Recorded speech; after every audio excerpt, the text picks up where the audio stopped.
Bonjour à tous. C'est un exercice difficile de synthétiser une journée aussi riche et intense. Et je remercie Charles-Henri Bessert-Desor, professeur émérite à HEC, qui devait prendre la parole, mais qui a une extinction de voix, de me laisser ce rôle.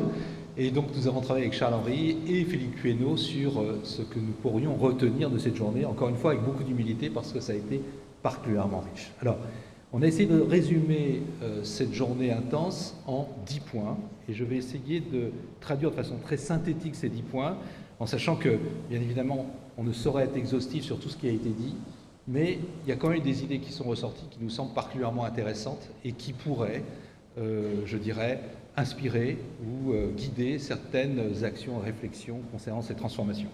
Alors, la première de ces 10 idées, c'est effectivement que transformation numérique, transformation environnementale, transformation sociétale sont étroitement liées. D'abord parce que le contexte de crise sanitaire, comme on vient de le dire à l'instant, a considérablement accéléré la digitalisation d'entreprises et qu'au-delà du télétravail, la transformation, comme on a pu le voir avec les entreprises qui se sont illustrées, je pense à Safran qui a fait passer 22 000 personnes dans ces formations là, en l'espace de 2 ans, depuis l'arrivée d'Olivier Andriès, le président directeur général de Safran, montre de toute évidence que c'est quelque chose qui est une réalité appliquée aujourd'hui. La deuxième chose, c'est que sur ce premier point, il n'y aura pas de décarbonation sans digitalisation. Et le paradoxe, c'est que la digitalisation, le digital, eh bien, c'est un émetteur d'empreinte carbone non négligeable, puisqu'il équivaut sensiblement à celui du transport aérien, qui progresse beaucoup moins rapidement que celui du digital. Si vous prenez l'empreinte carbone digitale, c'est une augmentation de 8% par an, parce que nos usages, je pense aux selfies, je pense aux vidéos, je pense aux utilisations des plateformes, notamment vidéo, consomment énormément. Et sur ce sujet-là, il n'y aura pas de décarbonisation sans digitalisation, dans la mesure où il s'agit bien évidemment d'un sujet important, qui est le sujet de la data qui va nous aider à piloter cette transformation. Et enfin, le social est absolument considérable parce qu'il n'y aura pas de transformation sans acceptation sociale, on va revenir dessus. Donc ça, c'est le premier point, ces 3 transformations sont étroitement liées. Le deuxième point, c'est qu'on a traité aujourd'hui 2 sujets, et je remercie Linda de Bernardi, qui est conseillère de la ministre, parce qu'elle m'a dit, mais c'est compliqué ces 2 points. Alors, bien évidemment, ils ne vont pas à la même vitesse, et ils n'ont pas le même poids en termes de transformation de l'entreprise. Néanmoins, ce qu'on peut dire, c'est que le paradoxe, c'est qu'on parle d'horizon 2025, 2030, 2050, mais la pression est considérable. Et comme l'a rappelé Julien Lévy dans la formation qui est l'objet même de cet observatoire sur la transformation et compétences d'avenir, Business Innovation for a Sustainable Environment, ce qu'on voit, c'est que la pression réglementaire, la notation extra-financière, je dirais les injonctions gouvernementales, mais aussi l'activisme, on a parlé de génération en ce moment, on voit bien que c'est un sujet absolument fondamental, exerce une pression sur tous les managements qui ne peut pas permettre de ne pas traiter le sujet aujourd'hui. Et c'est pour ça qu'on voit bien que ça a été un des grands sujets qui est sorti aujourd'hui. S'agissant du métaverse, je voudrais quand même relativiser les choses. On a dit, il y a beaucoup de points, et je pense que l'analyse qu'on a fait Sandrine Cattelard de Netexpo sur ce sujet me semble pertinente, c'est-à-dire beaucoup de prudence, beaucoup d'humilité. Néanmoins, je voudrais rappeler une petite phrase de Bill Gates qui est pour moi lumineuse. Il a dit, on surestime les innovations à 2 ans, on les sous-estime à 10 ans. Nous qui avons été créés en 2007, l'Observatoire Netexplo, je peux vous dire que nous qui avons primé Twitter la première année, et Julien Lévy s'en souvient, parce qu'il m'avait convaincu, avec notre expert du MIT Media Lab, qu'il fallait absolument que ce soit dans les primés Twitter, ce qui n'était pas du tout ma conviction.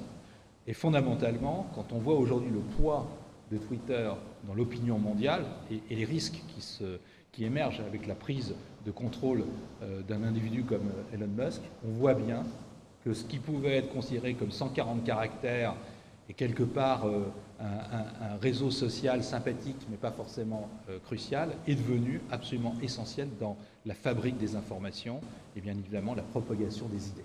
Donc fondamentalement encore, ce n'est pas les mêmes poids apparents, mais c'est extrêmement important de voir que ça a des conséquences fondamentales. Troisième point sur ces 10 points, ce qui est ressorti, c'est que la sustainability n'existe et ne fonctionne que s'il est intégré en amont de la stratégie.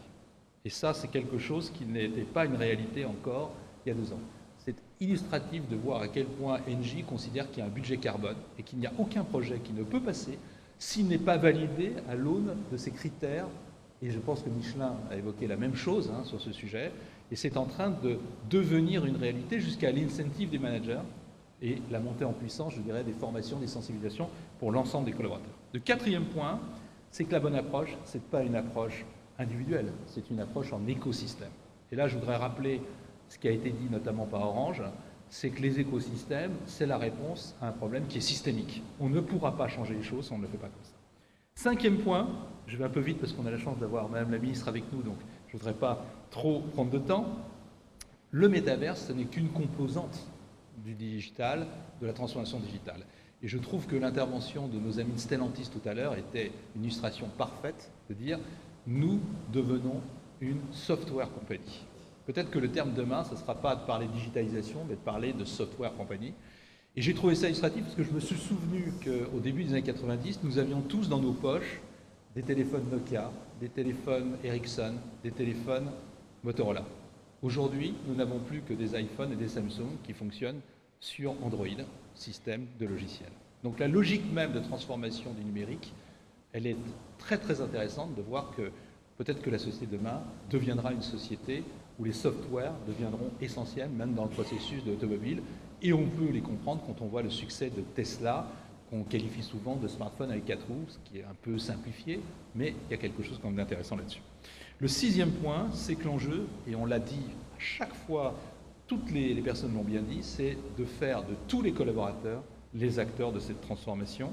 Et là, je dirais que l'élément majeur, c'est l'élément de faire émerger le sens. Alors, je me réfère aux travaux du cercle Societix, présidé par le DRH d'Airbus tout à l'heure, qui est absolument essentiel. C'est le purpose, c'est le sens. C'est si les collaborateurs ne comprennent pas le sens, ça ne peut pas fonctionner. Or, c'est très compliqué quand vous n'avez pas la visibilité globale de l'entreprise et quand vous savez que c'est un processus work in progress sur ce point-là qui va être essentiel. Le point 7, et j'en arrive à la fin, c'est bien sûr que la montée en compétences des collaborateurs, elle va passer par l'acquisition à la fois de ces hard skills et de ces soft skills. Alors, Pierre Louette, en introduction, le patron des Échos Parisiens, a rappelé l'importance des soft skills.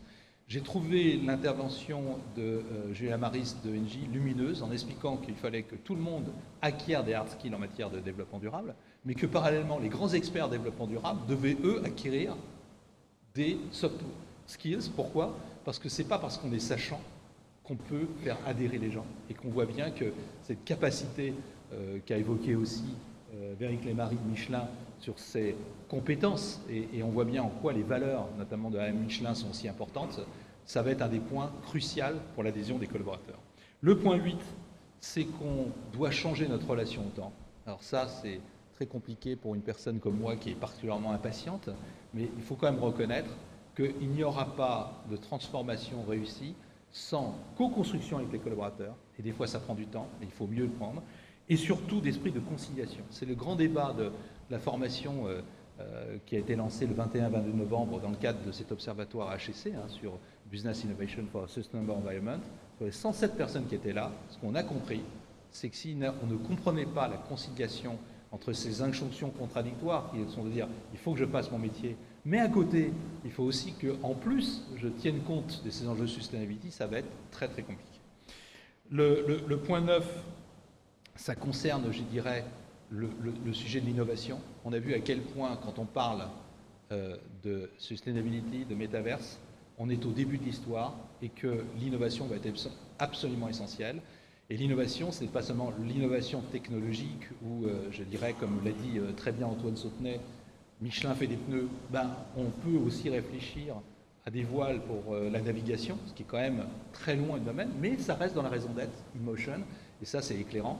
Mais c'est aussi dans les modes d'organisation et les modes de process pour que chacun puisse l'emparer et que ça soit une initiative personnelle, autrement ça ne marchera pas. Et enfin le 10e point, et j'en réfère à mon ami Benoît Serre, c'est qu'il nous faut embarquer les jeunes générations. Et alors là, c'est pas gagné, parce qu'on voit à quel point leur impatience est importante, notamment en matière de sustainability, et on voit bien à quel point on peut paraître comme des gens qui sommes peut-être, par rapport à la jeune génération, un peu en retard. Et j'en veux pour cause que des enfants qui ont quelquefois 7 ans d'écart considèrent qu'ils sont déjà dépassés par leurs petits frères et petites sœurs.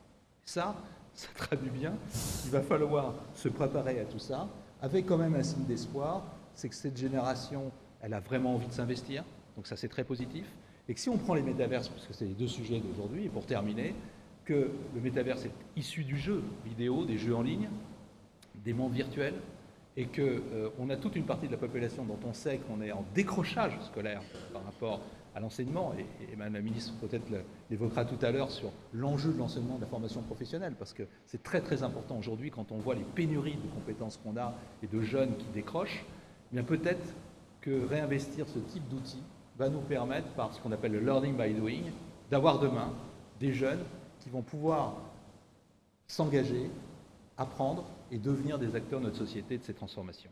Voilà, c'est ce que je peux résumer sur ces 10 points. Et je vous remercie et je suis très heureux d'accueillir Madame la Ministre pour conclure cette journée.